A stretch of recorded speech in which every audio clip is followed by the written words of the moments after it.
After an intense battle against the Avengers, Blue Marvel finally collapses, exhausted at the hands of Sentry, who has also taken considerable damage. At the same time, Anti-Man is leaking negative energy into this universe, which has caused an antimatter storm all over the planet. In the Baxter building, Tony and Reed discuss a possible solution. We can expect them to get worse and ultimately tear the planet apart, mentions Richards. So, are you sure this is going to work, Reed? In a word, Tony, no. But using this negative gamma cannon and the ones built into your armor gives us the best chance to defeat Anti-Man by increasing electron binding and thus polarizing his energy. This will keep him from coalescing again once he's dispersed, at least in theory. She-Hulk appears. We could use the Blue Marvel's help. After all, he does know this Anti-Man better than any of us. Sentry interrupts. He's too unpredictable, Jen. Too dangerous. She-Hulk looks at him sideways. He's not the only one. Suddenly, a voice breaks into the conversation. Where is he? Sue Storm and Blue Marvel's wife appear. Mrs. Brazier, how did you... I brought her here, interrupts Sue. Iron Man, she has a right to see her husband. Reed steps forward. Sue, we're right in the middle of something dire. If we don't... But Sue is not having it. Reed, I love you, but you can be so dense. If the world is truly ending, all the more reason why she should be here. Seconds later, Mrs. Brazier walks toward a capsule chamber where Blue Marvel is asleep. Adam, what have you done to him? He's all right, Mrs. Brazier, responds Reed. He's just in estasis. Mrs. Brazier looks at him furious. You mean a cage? Sue tries to console her. Let's not talk like that, Mrs. Brazier. Reed will find a way. He always... But the sadness in Candace is noticeable. It's all my fault. If I hadn't betrayed him, we'd still be living a quiet life away from all this. I wouldn't blame him if he never forgave me for what I've done. Suddenly, Ms. Marvel points to the sky. Anti-Man is over Midtown. Iron Man and Reed get closer. The antimatter storm. It's worse than I feared. At the center of it all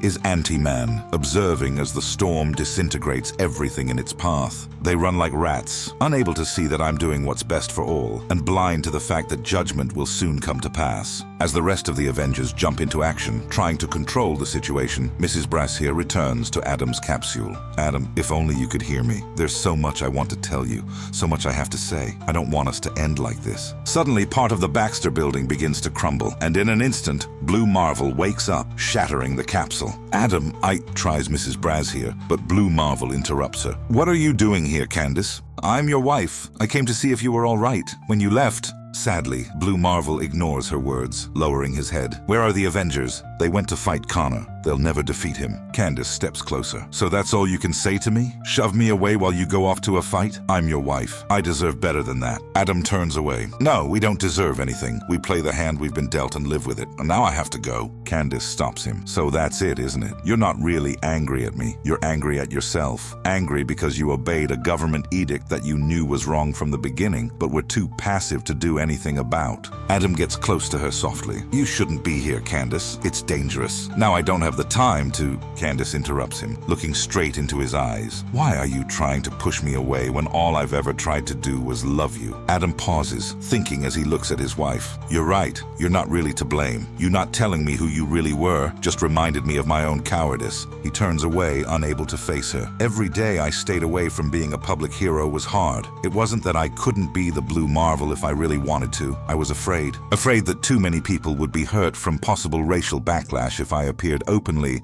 and afraid of what I might do in anger if they did. Namor was right. I could have been an inspiration. Instead, I slunk into the shadows. What kind of hero am I if I allow myself to be manipulated like that? What kind of hero am I if I let my fear sway my judgment? Candace moves in gently. But you are here now. When others need you, that's all that matters. You always know just what to say. Not this time, replies Candace. Let's just go, Adam. Just you and me. Somewhere we can be alone and away from all this. That can't happen unless Connor is stopped. Then let the Avengers do it. That's what they wanted. That's what they're for. You're talking like Connor now. You don't mean that. Yes, I do. I am selfish and I don't care. They don't want you. The world isn't ready for you. It never has been and it never will be. Candace, listen to me. If not now, then when? She turns and looks at him proudly. Where do you go from here? Where do we go? Wherever we want to, replies Adam. As tears roll down her face, Adam kisses her softly, now fully determined to do what's right. Meanwhile, in the center of New York, chaos spreads as heroes struggle to control the situation. Civilians flee in terror. Iron Man, Reed, Ares, and Sentry can barely contain contain Anti-Man. "Reed, it's not having any effect," shouts Iron Man. "Just keep at it," replies Reed. "He has to have a weakness." But Anti-Man is furious. "All of you claim to be heroes, but what have you really done to curb violence and save the world? As the god of war, I know the deeds of men, but not all are as you say. We can only do so much." Anti-Man pushes everyone back. "That's not good enough. It's best to accept your fate,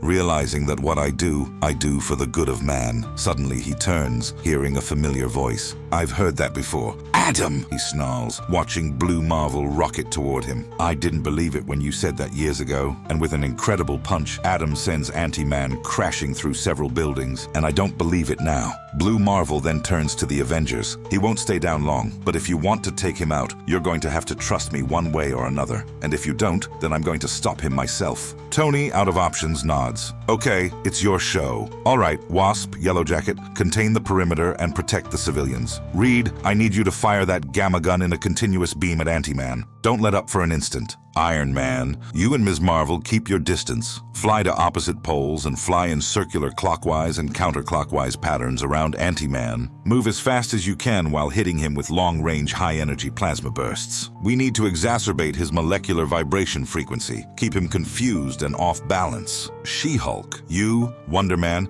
and Ares take the low-ground position just underneath him." "For what?" asks She-Hulk, annoyed. "Do it. Anti-Man is coming right to you, so hit him with everything you've got. Force him to expend as much energy as possible." Reed's brain clicks. "A cyclotron.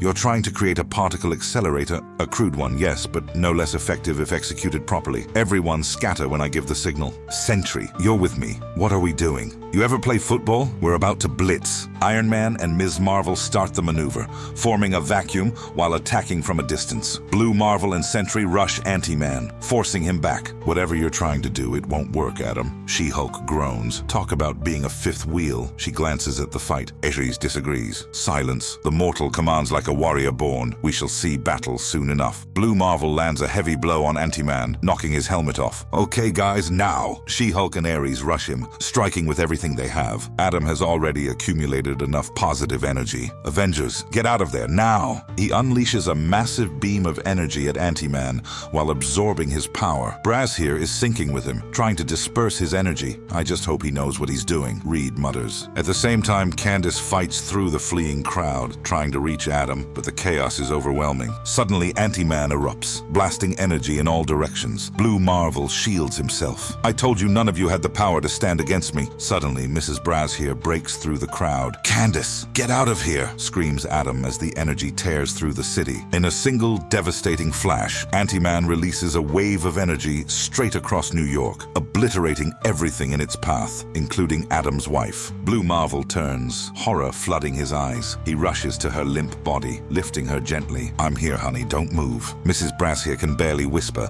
her body covered in burns. "It's too late. Don't say that. I've got to get you to a hospital." She shakes her head, voice trembling. "I need to say something. I don't want you to feel bad. We did the best we could, right? Just promise me something. Promise me you'll show them who you truly are." Tears stream down Adam's face. "Please, honey, don't." "All things work together, right? Don't worry about me. I will see you again." Her voice fades. Anti-Man blasts Adam again. Through his grief, Adam asks one last time, "Why?" "Because I had a vision where all men are treated like equals, and we both know that will never happen. It's in man's nature to hate his brother, and because of that, he doesn't deserve any kind of heaven, so I will give him hell." Anti-Man expands, unleashing gamma energy across the globe. "Do you feel it? Can you hear it? It's the world breaking." Blue Marvel launches himself at him. "Enough! This ends now." He strikes Anti-Man with everything he has, forcing his antimatter energy to flicker. "I tried, Connor. I tried to see your side, tried to understand because of the friendship we shared and what I have personally been through. But you're just like all the others you say you hate. A man so full of contempt and conceit that you mistake kindness for weakness." Anti-Man hits him back in the face. "So you side with them? Then you are a fool." "So be it," replies Blue Marvel, absorbing having more energy. I'm a fool for trying to look at the good that people can be rather than the bad they might. I'm a fool because I'd rather give people the benefit of the doubt, because as evil as mankind may be, there will always be people worth saving. In a final attempt, Blue Marvel grabs Ant-Man and rockets away from Earth at full speed. Your twisted view of the world has got to end. Maybe we won't change the world in its entirety, but we strive to change it one heart at a time. As the two soar beyond the atmosphere, Ant-Man realizes what's happening. "What are you doing?" he demands. "What should have been done a long time ago," replies Adam. "I'm giving you your release." "Adam, please don't!" cries Connor. "Goodbye, Connor. I don't hate you. I pity you." In an instant, Blue Marvel releases all of his positive energy into Ant-Man's antimatter core, triggering a massive explosion visible across the entire globe. 1 week later, Adam Brazier stands silently in a peaceful cemetery.